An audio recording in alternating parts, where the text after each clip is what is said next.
Okay, welcome everyone to the Focus, Teach, and Train event. We're super excited to have you here tonight for what promises to be an eye-opening and empowering session. Whether you're just starting your fitness journey, looking to fine-tune your approach, or even enhance your coaching skills, you've definitely come to the right place. Tonight's topic is part of a three-part series and is one that can make or break your progress.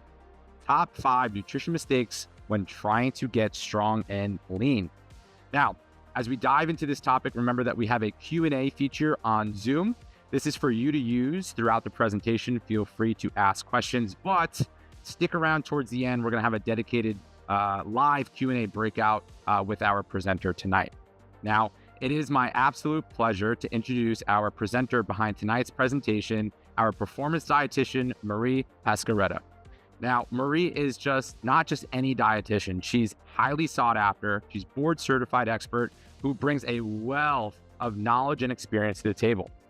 From competing at the Olympic level in swimming to working with the United States Air Force Special Operations Command, Marie has guided some of the most demanding athletes and clients around the world to reach their peak performance. So without further ado, let's get a warm welcome to Marie. The floor is yours. Thank you so much. I'm super excited to be here with you guys today. This is absolutely one of my favorite topics to talk about because it's something that can go so wrong, or doing these things wrong can really stagnate someone's progress, but just a couple of tweaks can really make a huge difference. So I'm really excited. So thank you for that introduction. So my background is I've been working in this career field for about 8 years now. You can see there I've worked with both Ohio State and Auburn University collegiate level athletes. I worked for the Chicago Cubs for one summer, and then I most recently worked with the U.S. Air Force Special Tactics. So if I have a huge range of types of athletes that I've worked with, right? Like I've worked with diving and synchronized swimming all the way to your football player or your tactical athlete that is trying to get as big as possible. So all types of body composition, all types of goals. I also host my own podcast. It's called RDs versus BS, Registered Dietitians versus BS. Basically, the goal there is to debunk fad diets, which is a fun side project that I have. And yes, I am the performance dietitian here at Focus Integrated Fitness, really trying to build out the nutrition side because personal training, as we'll talk about today, is a huge piece of building muscle mass, but nutrition is sort of that secondary piece to complement that personal training. All right, so why I wanted to talk about this today and have this be the first of a three-part series is, again, a lot of what we're going to talk about is something that is definitely one of the most common mistakes that I see is one of these 5 things. And this is anywhere from your just day-to-day recreational athlete, active adult, all the way to your professional athlete are making these mistakes. And they are, I don't want to say easy to overcome. They might take some breaking of habits, but they're easy to identify and start to turn the tables to get you to where you want to go. I love memes. I think it's a great way to highlight. So you can see this meme here on the screen. And if you're just listening, basically it's, you're training hard, you're trying to get that muscle and body composition that you want, and you're just making these nutrition mistakes you might not know you're making. And you might think, gosh, I'm training so freaking hard. Why am I not getting to my body composition goals? And a lot of times people come to the conclusion of, oh, my metabolism just must be broken. My genetics are bad. It's just something that I can't change. And I hear that all the time. So today we're really going to talk about maybe that's not the case. Maybe there's just one of these 5 things that is standing in your way. And if you can change that, you can really turn the tide on your body composition. And again, this is not just, oh, I see this happen in beginners. I see this all the way up to the professional level athlete. And we're going to talk today not only about, what are these 5 things? How can you help yourself with nutrition? But then also, how can you put it into practice? What are some right foods that you can choose? Not so much like, hey, avoid these 5 things. That's great, that's important, but what can you do instead? What are some ways to practically implement this into your own life to help you reach your goals? So without further ado, we're going to get started with mistake number 1. So mistake number 1 is underconsumption of protein. Now, anybody that's been in the fitness industry for a little bit, or maybe just starting their journey and doing a little bit of side reading, probably knows that protein is a really important macronutrient. This is going to be what is the building block of your muscles. So hopefully, you can understand you need the building block of muscle to build muscle, right? But what I want to do is start by talking about how does protein actually change your metabolism? So on this next slide here, I don't want to scare you guys with numbers. I get there's a lot of numbers on here. This looks confusing. I'm going to talk through it. Just know that you don't need advanced level, calculus to understand metabolism. We're going to kind of walk through this. And at the end of the day, I don't need you to know your numbers. I just kind of need you to know the concept so you understand how protein can affect this. So what we have right here is the breakdown of your metabolism and your energy output. And what I mean by that is in your day, when you're burning calories, you have this metabolism. You've probably heard that word before.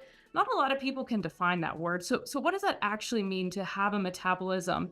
The first thing, that biggest chunk that is of your total calorie burn for the day is your BMR. So this stands for basal metabolic rate, which might be a term that you've heard before. This is how many calories you burn simply existing as a human being. So if you were in a coma and you weren't eating and you just laid in a bed all day, you would burn your basal metabolic rate worth of calories, and this is to keep your organs alive, essentially.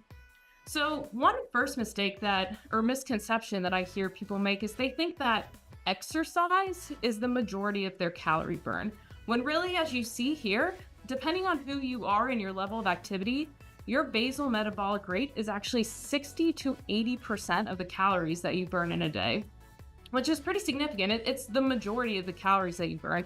So keeping that metabolic rate healthy and high is going to be really important for achieving a strong, lean body type. And we'll kind of come back to that here in a second and how protein impacts that. The next one up, it's EAT. That is your exercise activity thermogenesis. So this is how many calories you burn doing exercise. This is you went to the gym, you went on a run, you went to yoga class, something that is dedicated exercise time. That is obviously going to be very variable depending on, your level of activity. Are you a professional athlete, or are you going to, exercise class once a week? Very different level of EAT, but that's what that stands for. The next one up is your non-exercise activity thermogenesis. So that is going to be all of your other movement throughout the day that is not dedicated exercise. So brushing your teeth, walking around the house, cooking, getting up to go to the bathroom. So everything that's in between existing and at the gym, that is your non-exercise activity thermogenesis. Typically, it's going to be about 15% of your total daily burn. And then the last one is the thermic effect of food. And so this is actually how many calories it takes to burn what you have, to digest what you have eaten. So it actually requires a little bit of energy to digest food that you eat. And this is about 10% of your total energy output. So when you're talking about your entire metabolism or your metabolic rate, do you feel like you have a slow metabolism? What we're talking about is your basal metabolic rate. That's how many calories you burn to simply exist. Again, that's your biggest chunk. Then you have the calories that you burn during exercise, the calories that you burn kind of just walking around doing that low ambulatory type stuff, and then the amount of calories that you burn to digest food.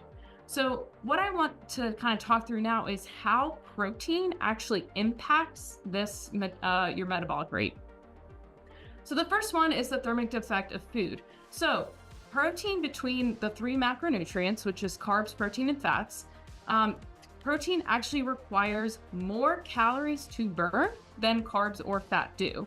Now, it's not a massively higher number. So, if you were to eat a slightly higher protein number, I don't want you thinking, oh, I'm burning an additional 1,000 calories a day. It's not quite that high, but it has a cumulative effect. So what we see is that when people eat equal amounts of calories, but higher protein diets, they're actually burning slightly more calories throughout the day. And over time, that can make a cumulative impact so that you're burning more calories over time. And then the next one is going to be your BMR. So Sorry about that. There we go. So you can see it there. And then the next one is going to be your BMR. So your protein's impact on your BMR is a little bit indirect, but it is super, super important. And I argue probably the most important piece to this is that higher protein diets are going to increase your lean mass. So your skeletal muscle mass, what you're trying to build in the gym. And that's because protein is the building block of muscle, but also protein drives muscle synthesis when we're talking about physiological changes to our body when we are working out. So if you have a higher protein diet, it's actually going to stimulate your body to put on more muscle mass. And in turn, you are going to burn more calories day to day because you burn more calories having higher amounts of muscle mass than you do having less amount of muscle mass. So again, if somebody is equal weight, but one person has higher muscle mass and the other person has lower muscle mass, but they're the same age, the same gender, everything else is equal, the person that has higher muscle mass is going to burn more calories day to day, which means they're going to have a much higher calorie budget to work with when it comes with trying to lose fat mass. It's going to be easier for them. They can eat more food and actually maintain their body weight or lose fat mass better than the person that has lower muscle mass. So again, proteins impact on your metabolism. You're going to burn more calories simply eating more protein, but you're also going to indirectly impact that exercise activity thermogenesis, because if you have more skeletal muscle mass over time, you're going to be able to have more output in the gym. So simply stating, you're going to be able to burn more calories doing the exact same workout because you have more muscle mass. You can have more power in the gym. And so again, that's sort of a secondary effect on the importance of protein for building lean muscle and having a lean body composition. So what's really interesting is that the RDA for protein is 8 grams per kilogram body weight. And I know not everybody knows their weight in kilograms. I will say in clinical practice and what I've seen being a practitioner, this is kind of low. It's important to remember that RDAs are simply what we need to not be deficient. So this is just saying, hey, to not be deficient in protein, this is the amount that you need to take in. What we really find in sports nutrition is that getting 1.6 to 2 grams per body weight, which is more than double the RDA, is actually going to be your optimum range. Now, some people see that number, and to put that into pounds, that's going to be about 1 pound per body weight, maybe a little bit less. Some people see that number and they are like, wow, I'm not even anywhere close to that. I'm going to have to triple the amount of protein that I'm taking in. That seems aggressive. I will say, I'd like to see, if somebody's feeling that way, I'd like to see you try to get to 1.2 grams per kilogram body weight of protein. But again, that truly optimal range, if we're talking about optimizing putting on muscle mass, is going to be 1.6 to 2 grams per kilogram. So one thing that I hear is, hey, I heard that protein harms your kidneys. I heard that a high protein diet is actually really bad for you.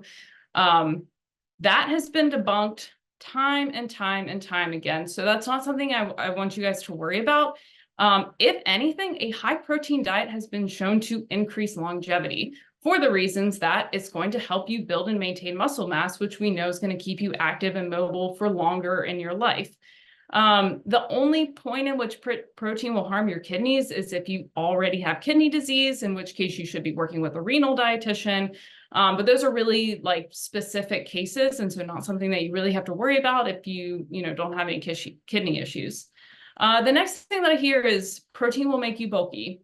And I always tell people, if you try to tell Arnold Schwarzenegger that it is super easy to look like him, he will laugh at you. If you try to tell any bodybuilder like, hey, I don't eat a lot of protein because I don't want to look like you, they will roll their eyes because they have worked years, decades. Some of them have used, stimulants like testosterone to get to where they are. That is not something that happened overnight because they had an extra protein shake. It takes dedicated, honestly, decades in the gym to look like a bodybuilder. You have to be a professional bodybuilder to look like a bodybuilder. I promise you, protein will not make you bulky. And actually, like I kind of described, it's going to be easier to lose fat mass and you're going to look more lean and toned when you have a slightly higher protein diet. And then the last sort of myth that I want to talk through is eating this higher recommendation that's sort of more the norm within sports nutrition. A lot of people consider that a high protein diet, and it's not really. I personally think that should be closer to the standard. Again, the RDAs are set for not being deficient, not completely losing all of your muscle mass, right? So it's actually not that crazy of a high diet. And I recommend that, like I said, at least a starting point goal should be 1.2 grams per kilogram body weight. And again, probably the most important thing is that if you're eating a high protein diet or this within this range and you are strength training, it is going to be almost impossible. It is going to be almost impossible to build muscle and lose fat mass when you're on a low protein diet. Like, you really have to have high levels of protein to stimulate that muscle growth and muscle retention. So again, going back to that BMR of, we want to increase our metabolism so we can lose fat mass easier and just hold on to that lean body composition without really having to try. And we feel like we can eat a lot. Protein is going to be your most important piece of that. All right, so that's protein. The second myth that I want to talk to, or second mistake I want to talk about, is eating too few of calories. Now, this might seem a little bit counterintuitive because when people are trying to lose weight and get toned, a lot of times they think, oh, I need to reduce my calories. But we're going to talk through how doing that too much can actually lead to fat accumulation. All right, so again, I know that this looks like a lot of numbers, but I'm just going to kind of talk through this visual. So I've just kind of pulled out some arbitrary numbers here, but again, so we've got those 4 components that are your total calorie burning throughout the day. So that's your calorie budget, right? So I have this example that you've burned 2,400 calories in a day. That means that if you eat exactly 2,400 calories, you're going to stay the same weight. If you eat less than 2,400 calories, you're going to lose weight. And if you eat more, you're going to gain weight. Well, let's say that you went online and someone told you to go on a 1,200 calorie diet and you're going to lose 10 pounds in a week and you're going to get that 6-pack ab that you've been wanting to get by tomorrow. And, you know, that trip that you've got coming up in 2 weeks, you're going to be totally prepared for it. And so you say, okay, I'm going to do this 1,200 calorie diet. Well, let's look to see what happens when you stick to these restrictive diets for long term. What we actually see happen is, yes, in the short term, you will lose weight because you're in a calorie deficit. But what happens is, you can see here, your BMR. So again, that energy that's required simply to exist, you're going to become more efficient at living and you're going to require less calories to simply exist. So in this example I gave here, you burn 2,400 calories a day, you go on a 1,200 calorie diet, your BMR can decrease pretty significantly. And so in this example, I said it's decreasing from 1,600 to 1,100. That means what used to take you 1,600 calories to exist now only takes you 1,100 calories. So you have a 500 calorie lower calorie budget to work with. And now doing the exact same amount of activity and movement and eating, you're now only burning 1,900 calories. That means before, if you had been eating like 2,200 calories a day, you would be in a deficit and you would slowly lose weight. Now that 2,200 calories, you are actually going to gain weight. So this is what we see when people try to yo-yo diet. And what that term means is that they restrict really heavily for, as basically as long as they can until, they're starving. And so then they start reintroducing food. And then it basically will ping pong back and forth or yo-yo back and forth in that, okay, I've lost weight, now I gain it back. And I'm, going back on a diet and I'm super restricting and then I gain it back. And every time you try to do that, it gets harder and harder. Well, that's because you're actually doing metabolic damage and you're lowering that basal metabolic rate. So you actually exist on less calories. And, as we described when we were talking about protein, having a higher basal metabolic rate is just going to make it easier to lose fat mass because you can eat more and still lose fat. But again, one of these really scary things about doing extreme restriction is that you're not just losing fat mass when you are losing weight, you're actually losing primarily muscle mass. That's because your body can only utilize so much body fat at one time, and the rest of it that's going to actually pull from your muscle mass, pull from protein, and turn that into energy. So people, while yes, they might lose weight in the short term, they are actually a lot of that is coming from muscle mass. And if you pair that with mistake number one of not eating a lot of protein, you can see how that can really get you into a metabolic hole. So here's another example, because again, some people do want to lose a little bit of fat, but they don't want to fall into this hole. And so exact same person, scenario A, and this time, instead of doing a 1,200 calorie deficit, they're doing a 2,100 calorie deficit. So just a small deficit, a 300 calorie deficit. They're still eating well above their basal metabolic needs. And you can see here, they've lost weight. But the majority of the weight that they've lost has been from fat. It's almost exclusively been from fat. And you'll see their basal metabolic rate barely lowered. Now, it's going to be impossible to not lower it at all, but the goal is to lower it as little as possible. And in this example, we've only lowered it by 50 calories, which is essentially nominal, right? And this is essentially the foundation of losing fat mass while building or maintaining muscle mass. So if you have that adequate protein diet, that 1.6, or we'll even call it 1.2 to 2 gram per kilogram protein diet, plus a calorie deficit that is sustainable and maintainable and not too restrictive, again, only a couple hundred calories below what you would need to maintain, that is how you lose fat mass. You keep fat mass off while keeping your skeletal muscle mass. So mistake number 3 that I see, this is when people are first attempting a lot of times to add in a bunch of protein because they've heard me say, okay, protein's important. Cool, I'm going to go get a protein shake and I'm going to go get all these protein bars and I'm just going to crush it on the protein front. And so then I see sometimes this mistake of a heavy reliance on supplements, on powders, on bars. Another mistake that I see is people are really excited to get to the gym and their friend is using this really cool pre-workout. And so they, kind of very similar to like you're super excited, you're starting a new workout routine. So you get a new workout outfit, right? Which I'm guilty of too, right? And that's great if that motivates you, but you shouldn't expect the new clothes to automatically get you a new body and like build your muscles, right? In the same way that you can't just expect these supplements and these protein supplements to be what is actually building your muscle mass. And, a lot of that is because you don't want to use protein supplements to become your diet. What I say is protein supplements supplement your diet or enhance your diet. They don't replace your diet and become your entire diet. And a really big piece of this is because food is more than just macronutrients. Protein foods are more than just protein. And I'm not going to read all of these here, but as you can see, we've got a ton of different vitamins, minerals, micro minerals. You've got a lot of phytonutrients. So these are things in foods that we don't necessarily become deficient in, but we know have benefits that we know are protective for our body, that help with recovery, stuff like antioxidants. All of that is going to be found in food in its true food form versus something like a protein powder or a protein bar. So again, if 80% of your diet, 80% of your protein is coming from stuff that's on this list, poultry, fatty fish, dairies, if you're vegan, vegetarian, soy, grain-based protein, stuff like that. And then, okay, maybe you're struggling to meet your protein needs. You need like 20 more grams of protein. Okay, throw a protein scoop in there. That's totally fine. Where people make the mistake is they go, okay, I need to hit 100 grams of protein, so I'm going to do 5 protein scoops today. And that just becomes the entirety of their protein.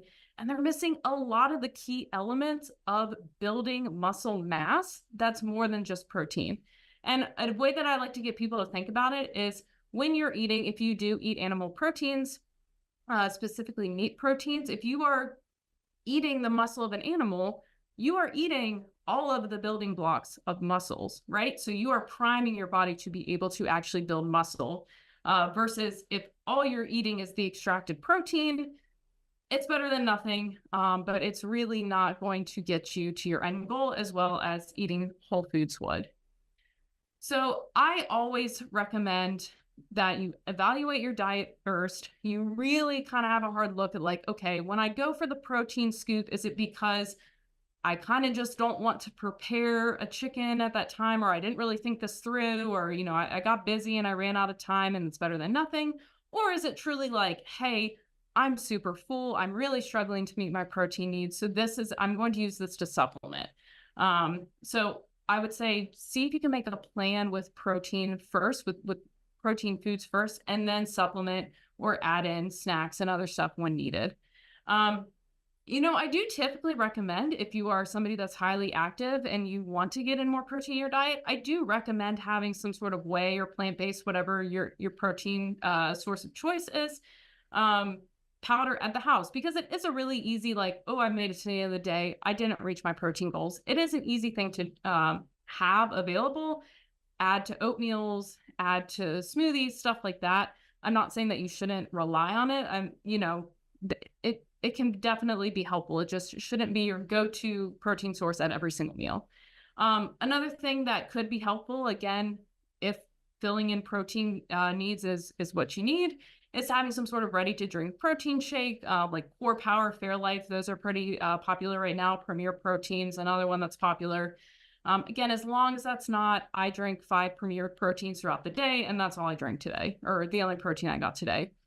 And then there's also like protein bars, barbell, builders bars. I mean, you guys, I'm sure have seen, there's hundreds on the market, right? And again, fine in a rush, fine in a pinch, fine as a snack. Shouldn't just be eating protein bars all day long. So I do really briefly want to touch on other performance supplements. Now, I'm not going to get too deep in the weeds with this, but other efficacious performance supplements are going to be, so these are things that actually do help with physical performance.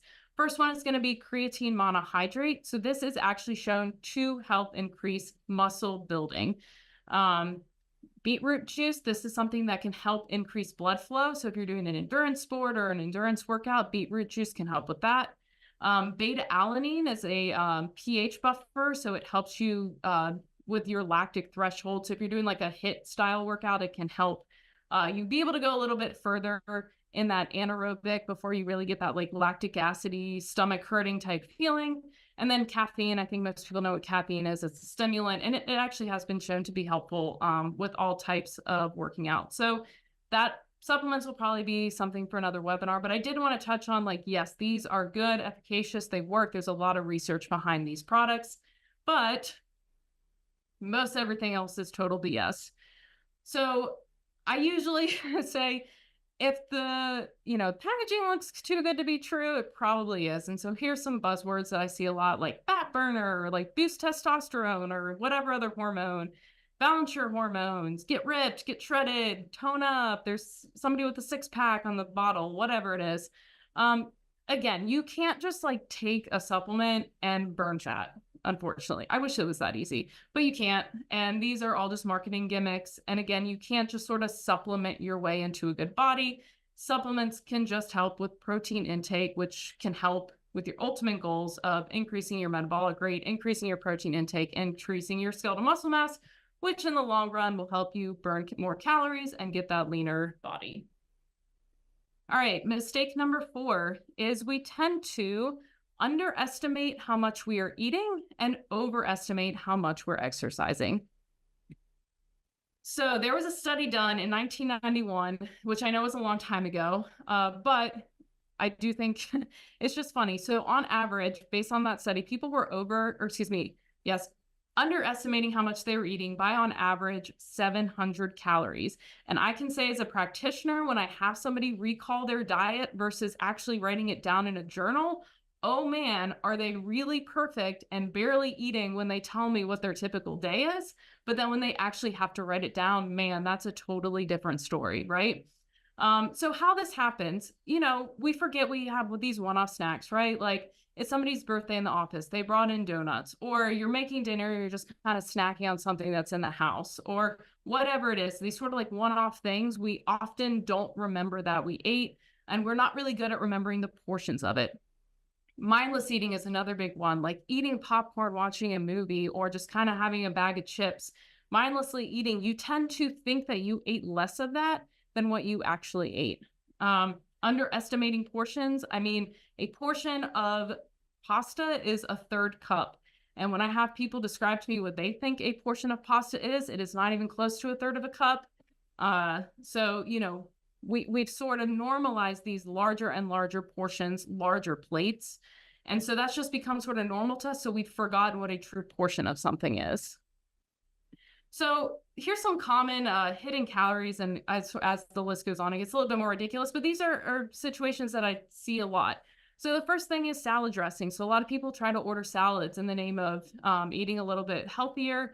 And what they don't realize is that a lot of times salads can be the highest calorie thing on a menu, and that's usually because of the dressing. Dressings are typically like almost 100% fat, and they are about 100 calories per tablespoon. And a tablespoon is about the size of your thumb, which I'm guessing most people that eat salads probably eat a lot more of that for their salad dressing, right? So some mindfulness around stuff like dressings. This also includes like mayos and creams and stuff like that. Cooking oil. So this is something, people are really trying to increase their vegetable intake and they're cooking at home. That's great. I love when people increase their veggies and their fiber, but what happens is a lot of times they cook with a lot of cooking oils. They end up adding hundreds and hundreds and hundreds of calories to that dish. And so they don't actually wind up losing any weight because of that.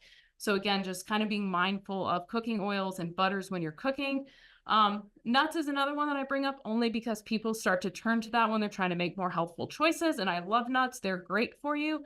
But again, it's a lot of calories in a small amount. So just a quarter cup, which is tiny, that would be like if you were to, spread it out on the palm of your hand. That's about 200 calories, depending on the nut, right? So a lot of people are just eating handfuls and handfuls. They might be eating like 2,000 calories worth of nuts.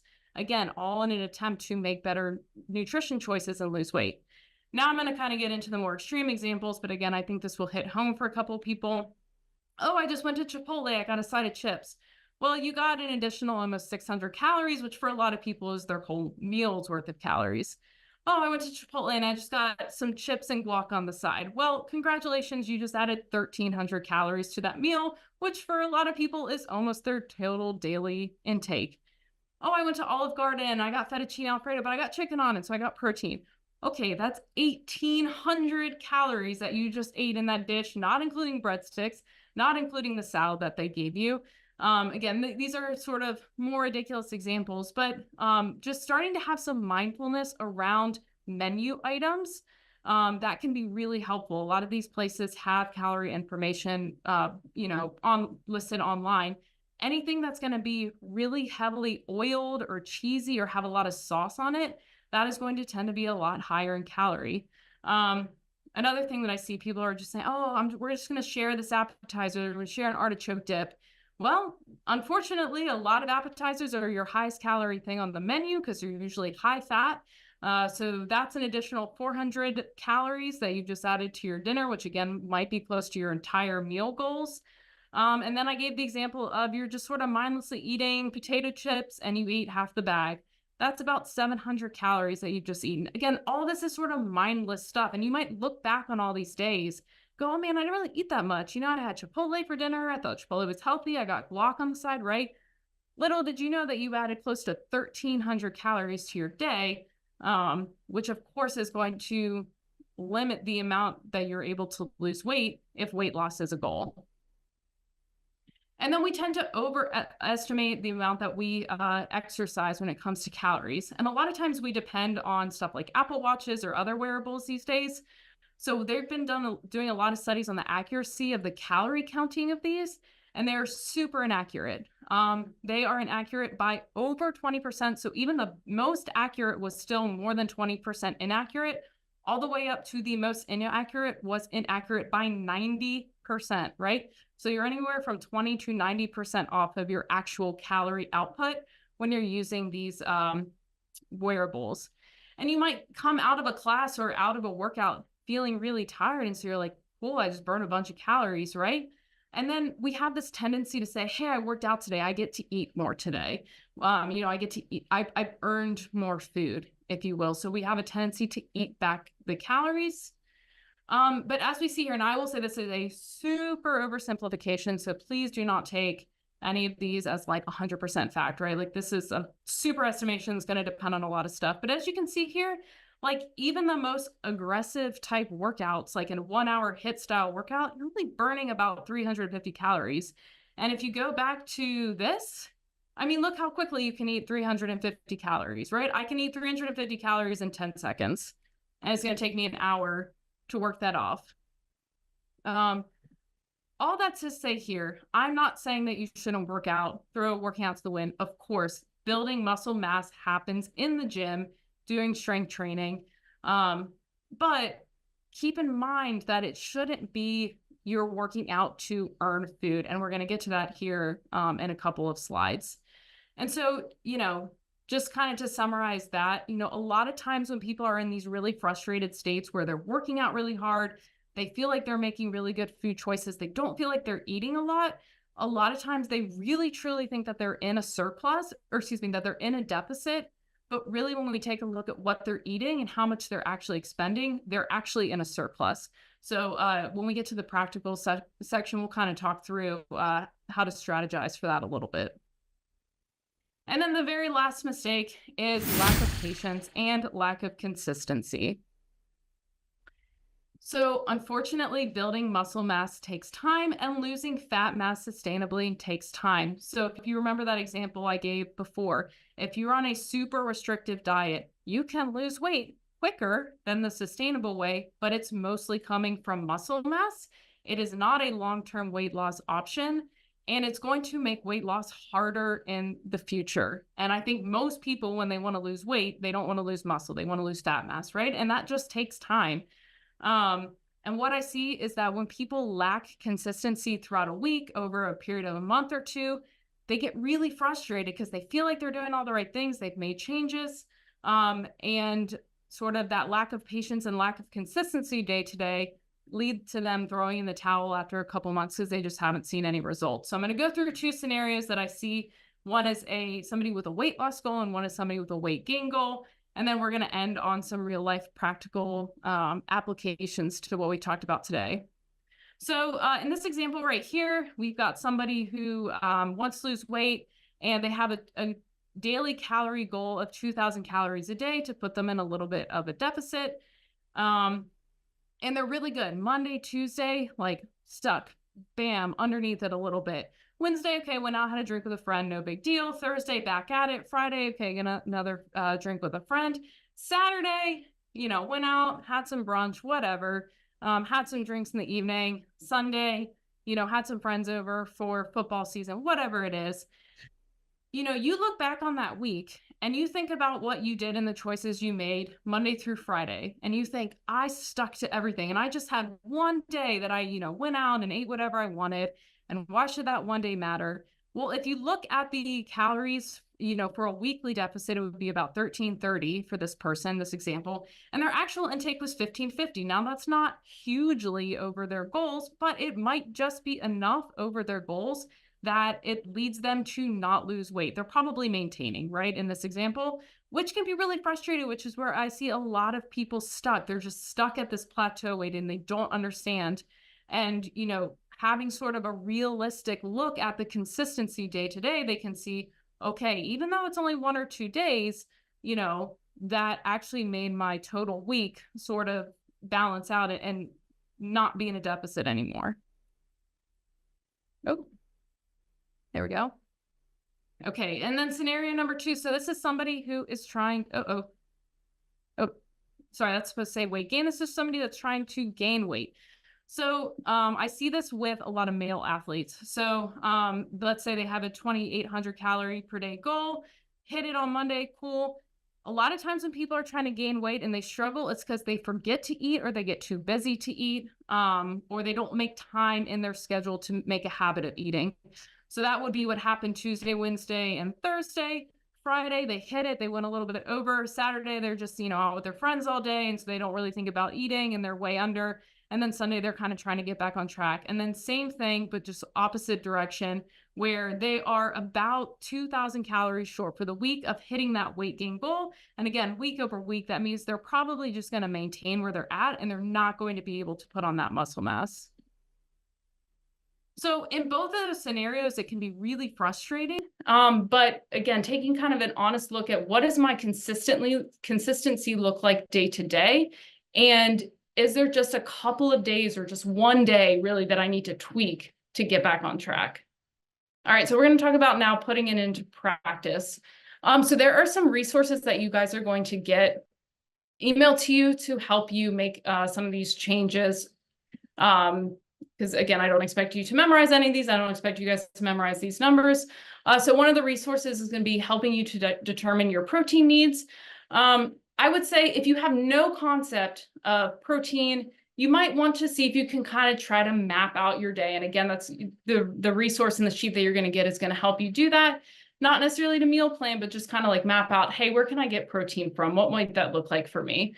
I always recommend having high protein snacks around. There's some examples right there. And I always recommend meal prepping or at least semi-prepping high quality proteins so that doing something like heating up ground chicken that you've already prepped is just as easy as throwing protein powder into a smoothie.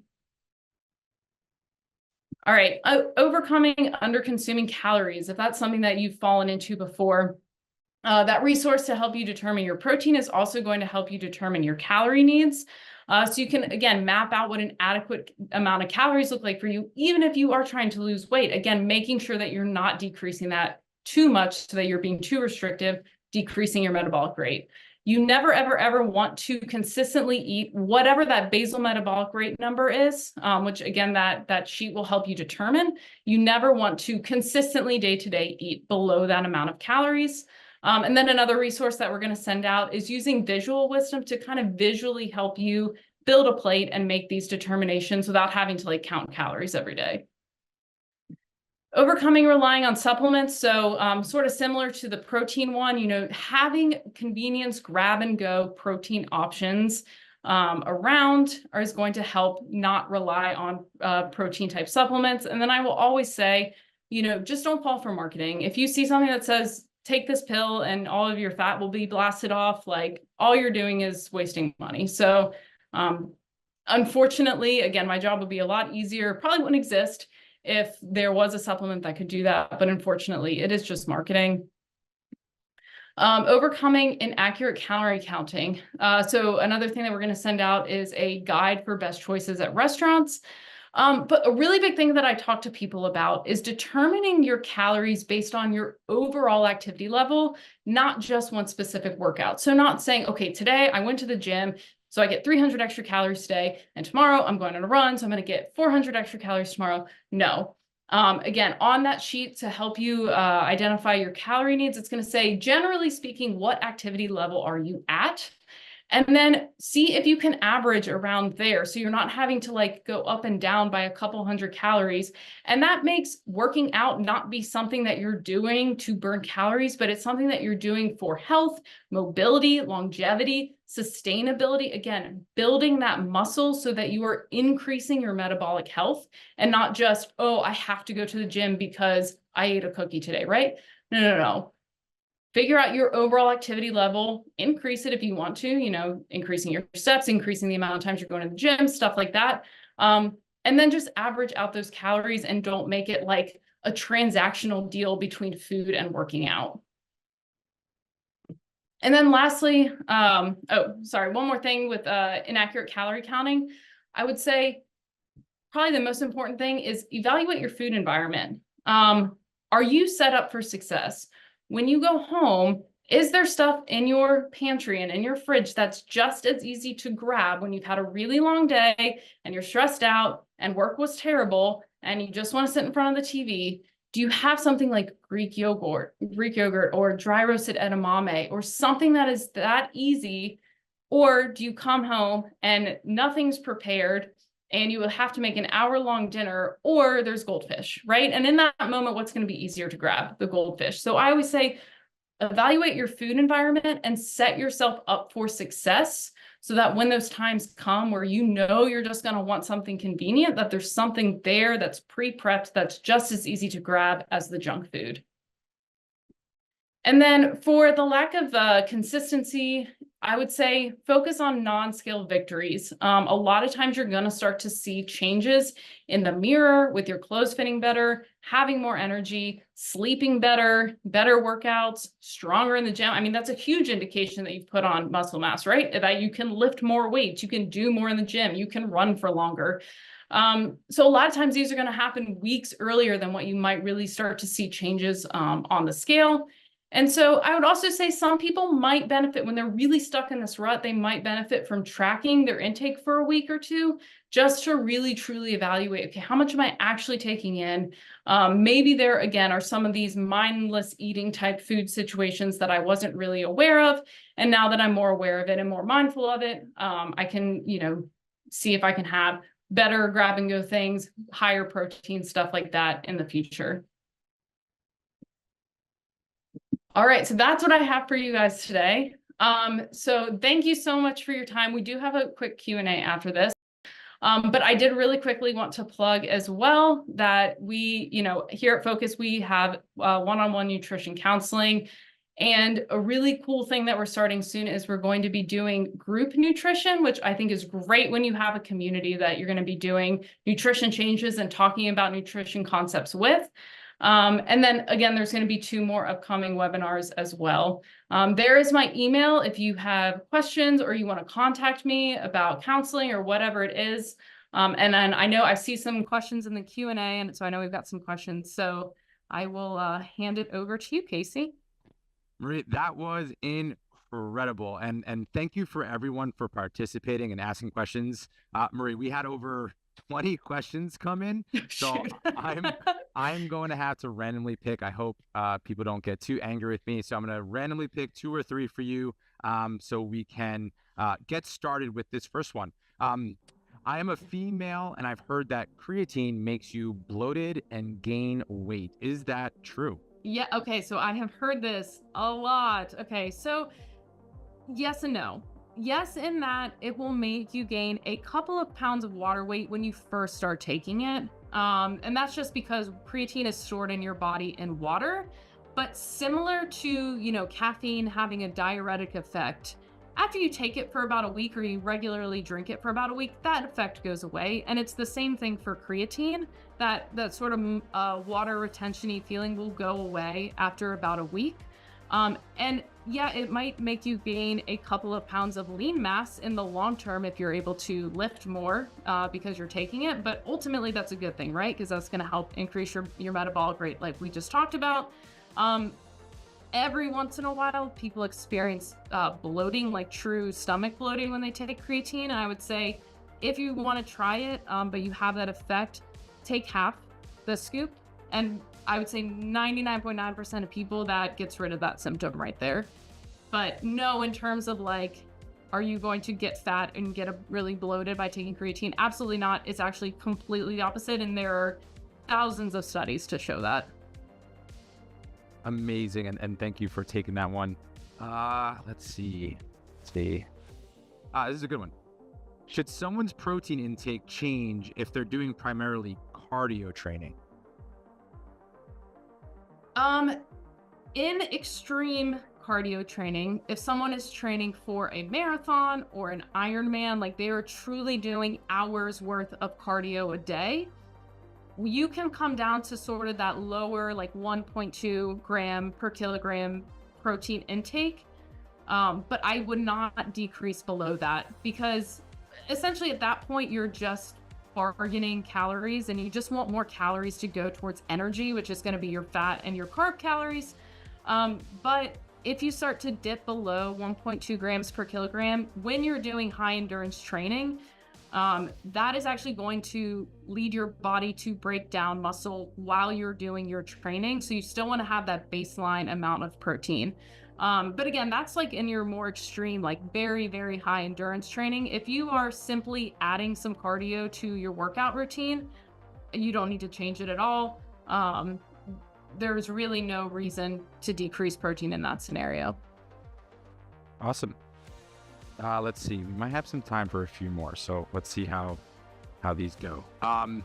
This is a good one. I think this is super popular, and it's grown in popularity over the past couple years. I've heard someone say that they fasted with during workouts. That if you go fasted, it makes you burn more fat. Should I be working out first thing in the morning before eating? Yeah. So when you are working out fasted, in the moment, you will burn more fat because you don't have as much carbs. You don't have food in your body for fuel. So you have to depend on your body stores, which is your fat, right? So in that moment, you might burn a little bit more fat and fat off of your body. But at the end of the day, so all that's, rather than eating before the workout, you're going to eat after the workout, right? So it all is just going to kind of come down to calories. Um, I don't typically recommend working out fasted. It won't make a difference with fat burn or fat utilization off your body.